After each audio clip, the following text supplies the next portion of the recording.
मैं हूँ रितु और आप सुन रहे हैं रितु की कहानियाँ।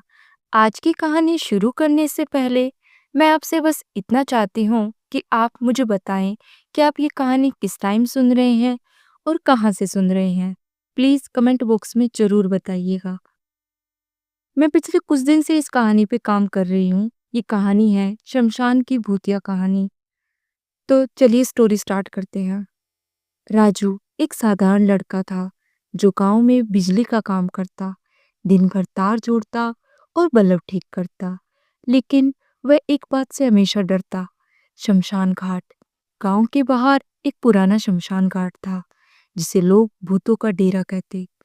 कोई भी सूर्यास्त के बाद उस ओर जाने की हिम्मत नहीं करता। एक दिन गांव के जमींदार के बेटे विक्की ने राजू को एक अजीब प्रस्ताव दिया। अगर तू आज रात शमशान घाट में जाकर पूरी रात बैठा रहा तो मैं तुझे 5,000 रुपये दूंगा। राजू को पैसों की सख्त जरूरत थी। माँ की दवाइयों का खर्चा था और घर में राशन भी खत्म हो चुका था। डरते डरते उसने हाँ कर दी। रात के ठीक 11 बजे राजू टॉर्च और माचिस लेकर शमशान घाट पहुंचा। चारों तरफ सन्नाटा था। चीलों की आवाज, सूखे पत्तों की सरसराहट और दूर कई सियारों की हुक सब मिलकर माहौल को और भी डरावना बना रहे थे। राजू ने एक पुरानी चिता के पास लकड़ियों का ढेर देखा और वहीं बैठ गया। वह खुद को बार बार समझा रहा था, कुछ नहीं है, सब अफवाहें हैं। लेकिन रात के करीब 1 बजे अचानक कुछ अजीब हुआ। राजू को लगा कि कोई उसके पीछे खड़ा है। उसने मुड़कर देखा, एक सफेद कपड़ों में लिपटी महिला बिना चेहरे के हवा में तैरती हुई। राजू की सांसें थम गई। वह कुछ बोल ही नहीं पा रहा था। तभी वह साया बोलने लगी, तू यहाँ क्यों आया है? राजू कांपते हुए बोला, मैं बस पैसे के लिए आया हूँ, किसी का कुछ नहीं बिगाड़ूंगा। वह साया कुछ पल खामोश रही और फिर बोली, हर 100 साल में एक इंसान को चुना जाता है, अब तेरा नंबर है। अचानक माहौल बदल गया। राजू को लगा कि किसी और समय में पहुंच गया है। चारों तरफ आग की लपटें थी और शमशान में सैकड़ों लोग जमा थे। लेकिन ये सब इंसान नहीं थे, भूत थे। किसी का सिर कटा था, कोई बिना पैर के था, कोई जलता हुआ था। वही महिला फिर से सामने आई। उसने कहा, मैं चंद्रिका हूँ। 100 साल पहले इसी शमशान में मुझे जिंदा जला दिया गया। मेरा कसूर बस इतना था कि मैंने गांव के जमींदार की सच्चाई सबको बताई थी। तब से मैं इस घाट की रक्षक हूँ। हर 100 साल में एक इंसान चुनती हूँ जो मेरी पीड़ा सुन सके और मुझे मुक्ति दिला सके। राजू रोने लगा। मैं क्या कर सकता हूँ? चंद्रिका ने कहा, मेरी हड्डियां अभी भी उसी कुएं में हैं जहां मुझे फेंका गया था। उसे निकाल कर गंगा में प्रवाहित कर दे। बस तभी मेरी आत्मा मुक्त हो सकेगी। लेकिन उस कुएं की रक्षा एक पिशाच करता है। राजू को जैसे ही होश आया, वह शमशान से भागकर गांव पहुंचा। अगली सुबह वह चंद्रिका के बताए पुराने कुएं पर गया। वह जगह गांव के लोगों ने मनुष्य कुआं कहते थे। जैसे ही वह अंदर झांकने लगा, कुएं के भीतर एक काला साया निकला। लाल आंखें, लहू टपकता हुआ और भयंकर चेहरा। चंद्रिका की मुक्ति चाहिए है, अपनी जान की कुर्बानी देनी होगी, पिशाच ने कहा। राजू ने डर को किनारे रखकर भगवान का नाम लिया और चाकू से अपने हाथ की नस काट दी। खून की बूंदें कुएं में गिरी और अचानक चंद्रिका की आवाज आई, अब तो मुक्त है पिशाच, तेरा समय पूरा हुआ। पिशाच धुएं में बदल गया और गायब हो गया। राजू ने कुएं से चंद्रिका की हड्डियां निकाली और उन्हें गंगा में प्रवाहित कर दिया। उसी क्षण आसमान में एक तेज रोशनी हुई। राजू को चंद्रिका का चेहरा दिखा, अब मुस्कुराता हुआ शांत। उस रात राजू को सपने में चंद्रिका ने दर्शन दिए और कहा, अब इस घाट पर कोई आत्मा नहीं भटकेगी। तूने मेरी मुक्ति कर दी, तेरा जीवन अब सफल होगा। अगली सुबह राजू को गांव के मंदिर के बाहर एक थैली मिली। उसमें 5,000 नहीं, पूरे 50,000 रुपये थे और एक पर्ची। ये मेरी तरफ से तुम्हारी बहादुरी के लिए, चंद्रिका। कुछ महीने बीत गए। राजू अब गांव में एक हीरो बन चुका था। लेकिन एक रात अचानक गांव के मंदिर की घंटियां आधी रात को बज उठी। सब लोग चौंक गए। मंदिर की मूर्ति के पास किसी ने काले रंग की राख में कुछ लिखा था, मुक्ति अधूरी है। राजू को जैसे ये पता चला, उसके पैरों के नीचे जमीन खिसक गई। उसने तो सोचा था कि चंद्रिका की आत्मा को शांति मिल गई, मगर ऐसा लगता है कोई राज अभी भी दफन है।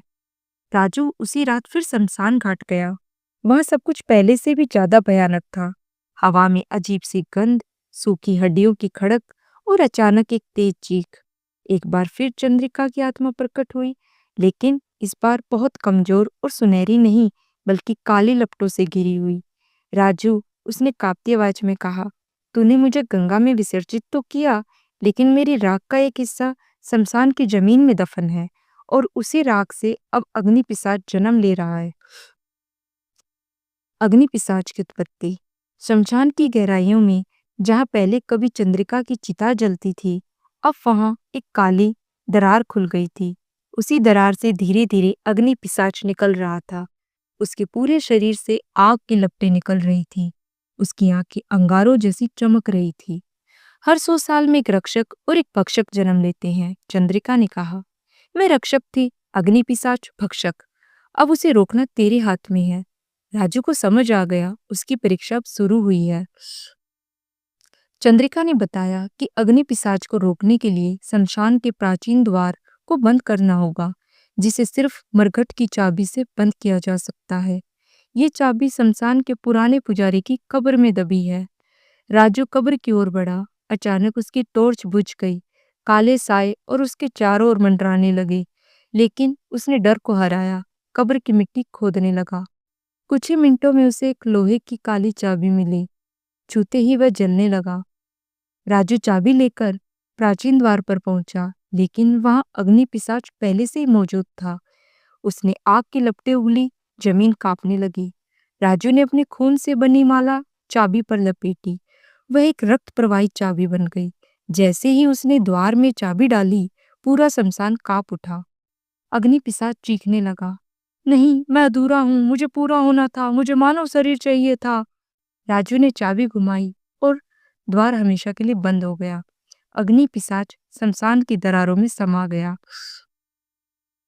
चंद्रिका की आखिरी विदाई। राजू गिर पड़ा, धूल से लथपथ पर मुस्कुराता हुआ। चंद्रिका फिर प्रकट हुई, इस बार एक साधारण स्त्री के रूप में, शांत और दिव्य। अब मैं पूरी तरह मुक्त हूँ, ऐसा चंद्रिका ने कहा। तेरे जैसे साहसी लोग ही शमशान की आत्माओं को शांति दिला सकते हैं। और फिर वह एक रोशनी में बदलकर आकाश में विलीन हो गई। अंत में राजू गांव वालों के साथ मिलकर शमशान की सफाई करवाई, एक मंदिर बनवाया और उस पर एक पट्टी लगवाई। यहाँ अब डर नहीं, श्रद्धा बसती है। शमशान की छाया लौट आई। 3 साल बीत चुके थे। राजू अब शहर में काम करने लगा, लेकिन गांव में सब कुछ शांत था। लोग अब उस शमशान में पूजा पाठ करने लगे। मगर एक दिन गांव के बाहर एक चौराहे की झुलसी हुई लाश मिली। आंखें खुली हुई, चेहरा काला पड़ा और उसके पास जमीन पर लिखा था, मैं लौट आया हूँ। गांव में फिर से डर फैल गया। लोग विचार करने लगे, क्या अग्नि पिशाच वापस आ गया है? राजू को जैसे ही खबर मिली, वो फौरन गांव लौटा। चंद्रिका ने कहा था, अग्नि पिशाच मिट गया, लेकिन शायद उसकी छाया किसी इंसान में समा गई। राजू ने सबसे पहले उसी चौराहे के घर वालों से बात की। उसकी माँ ने कहा, मरने से पहले वो बड़बड़ा रहा था, आग, दरवाजा खोलो, मुझे मुक्त करो। राजू को समझ आ गया, अग्नि पिशाच ने किसी नए शरीर को अपना माध्यम बना लिया और अब वो इंसानों के रूप में गांव में घूम रहा है। पागल बाबा की चेतावनी। राजू मंदिर के पीछे एक पुराने बाबा से मिलने गया। लोग उन्हें सनकी समझते थे, पर वे अक्सर सच्ची बातें बोलते थे। बाबा आंखें खोलकर बोले, जिसने अग्नि पिशाच को रोका था, अब उसे ही उसका अंत करना होगा, वरना ये गांव आग की राख बन जाएगा। राजू ने पूछा, कैसे पहचानूं कि कौन अग्नि पिशाच है? बाबा बोले, उसकी परछाई नहीं होती। अगले दिन गांव में स्कूल के पास एक बच्चा खेल रहा था, रोहित। लेकिन जब वह सूरज के सामने खड़ा था, उसकी परछाई जमीन पर नहीं दिख रही थी। राजू के रोंगटे खड़े हो गए। उसने कुछ मंत्र पढ़े, तभी रोहित की आंखें लाल हो गई। वह जोर से चीखा, तो फिर आया है। राजू, इस बार तुझे खत्म करूंगा। गांव वालों को कुछ समझ ही नहीं आ रहा था। राजू ने जल्दी से बच्चे को बांधा और मंदिर ले गया। राजू को याद आया, उसने चंद्रिका की सारी हड्डियां बाई थी, लेकिन उसकी राख की एक मुट्ठी उसने राख की डब्बी में संभाल कर रखी थी, याद के रूप में। अब वही राख की अग्नि पिशाच के नाम। राजू को याद आया, उसने चंद्रिका की सारी हड्डियां बाई थी, लेकिन उसकी राख की एक मुट्ठी उसने राख की डिब्बी में संभाल कर रखी थी, याद के रूप में। अब वही राख की अग्नि पिशाच के नाश का कारण बनेगी। राजू ने राख से त्रिशूल बनाया और मंत्रों से उस पर शक्ति भरी। राख का त्रिशूल लेकर राजू ने रोहित के सामने मंत्र पढ़े। ओम अग्नि विनाशकाय नमः। रोहित चीखने लगा, उसके शरीर से काली लपटें निकलने लगी। अब वह हवा में उठ गया और बोला, अगर मैं नहीं रहूंगा तो तू भी नहीं बचेगा।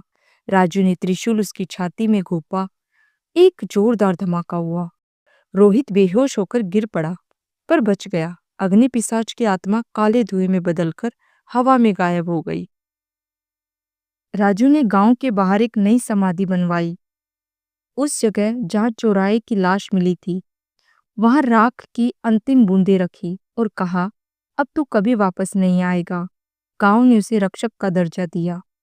राजू को आज भी कभी कभी सपनों में आग के बीच एक चेहरा दिखता है। मैं राख हूं, हवा में घुल जाऊंगा और फिर लौट आऊंगा। राजू अब गांव छोड़कर कोलकाता में एक इलेक्ट्रॉनिक कंपनी में नौकरी करने लगा। वहां उसकी मुलाकात प्रियंका से हुई, जो एक पत्रकार थी और रहस्यमयी मौतों पर रिपोर्टिंग करती थी। एक दिन प्रियंका घबराई हुई राजू के पास आई। कोलकाता के पुराने कब्रिस्तान में 3 लाशें मिली, जली हुई, बिना किसी आग के, और तीनों लाशों के पास राख में लिखा था, रक्षक को बुलाओ। राजू का चेहरा पीला पड़ गया। राजू उस जगह गया जहाँ लाशें मिली थी, एक पुराना सुनसान कब्रिस्तान जहाँ कोई नहीं आता। वहां की मिट्टी में फिर से वही राख मिली, लेकिन ये गांव वाली राख से अलग थी, जैसे किसी तूफान की झलक हो। अचानक वहां एक बच्चा दौड़ता हुआ आया। वो पूरी तरह से राख से ढका हुआ था। उसकी आंखों में वही अग्नि पिशाच जैसी चमक थी। राजू ने तुरंत समझ लिया, छाया फिर जिंदा हो चुकी है। राजू ने प्रियंका से कहा, इस बार अग्नि पिशाच किसी एक शरीर में नहीं, कई शरीरों में बटा हुआ है। ये राख अब हवा में फैल रही है, जिसे छूती है उसे अपना माध्यम बना लेती है। अब अग्नि पिशाच सिर्फ एक आत्मा नहीं, एक वायरस बन चुका है। राख का मास्क पहनकर लोगों को पागल बना रहा है। राजू और प्रियंका ने शहर के एक पुराने तांत्रिक से संपर्क किया। उसने कहा, अगर राख की असली जड़ को नष्ट करना है तो तुम्हें उसे पहली चिता तक जाना होगा, जहां अग्नि पिशाच की आत्मा पहली बार जन्मी थी। राजू समझ गया, उसे फिर उसी गांव के शमशान घाट में लौटना होगा जहां चंद्रिका की चिता जली थी। राजू और प्रियंका गांव लौटने के लिए रात की ट्रेन पकड़ते हैं, लेकिन ट्रेन के अंदर अचानक अंधेरा छा जाता है। डिब्बों में चारों ओर से राख उड़ने लगती है। यात्री एक एक कर पिघलने लगते हैं और एक आवाज गूंजती है, तुम मुझे मिटा नहीं सकते रक्षक। प्रियंका बेहोश हो जाती है। राजू राख से बने इंसान से भिड़ता है और जैसे जैसे खुद को बचाकर ट्रेन की छत पर चढ़ जाता है, एक रहस्यमयी बर्फीली हवा आती है और ट्रेन अचानक रुक जाती है। वो गांव आ चुका था। शमशान पहुंचते ही राजू ने उस जगह के चारों ओर घी, गोमूत्र, चंदन और राख से अग्नि विलय बनाया। प्रियंका होश में आई और चंद्रिका की आत्मा प्रकट हुई। राजू, इस बार तुझे खुद को अग्नि में समर्पित करना होगा, यही एकमात्र उपाय है। राजू मुस्कुराया, अगर मेरी मौत से ये सब खत्म हो सकता है तो मैं तैयार हूँ। वो अग्नि में कूदा और पूरा शमशान सुनहरी आग में जल उठा। सुबह गांव वालों ने देखा, राख की जगह अब साफ जमीन थी। वहां एक सफेद चादर बिछी थी। उस पर लिखा था, रक्षक गया पर छाया अब कभी नहीं लौटेगी। कोलकाता में प्रियंका की न्यूज चैनल की स्क्रीन अचानक ब्लैक हो गई और कैमरे में सिर्फ राख से बनी एक उंगली ने लिखा, हवा में घुल चुका हूं, शमशान की छाया। राजू की आत्मा अग्नि में समा चुकी थी, लेकिन शमशान अब पूरी तरह शांत था। कोई चीखा नहीं, कोई छाया नहीं, सिर्फ शांति। चंद्रिका अंतिम बार प्रकट हुई, लेकिन इस बार वह एक माँ के रूप में दिखी। उसके चेहरे पर तेज था, आंखों में करुणा। राजू ने सिर्फ मुझे नहीं बल्कि पूरे संसार की भटकी हुई आत्माओं को मुक्त किया। अब यह जगह कभी भी भय का केंद्र नहीं बनेगी, बल्कि एक पवित्र स्थल बनेगी।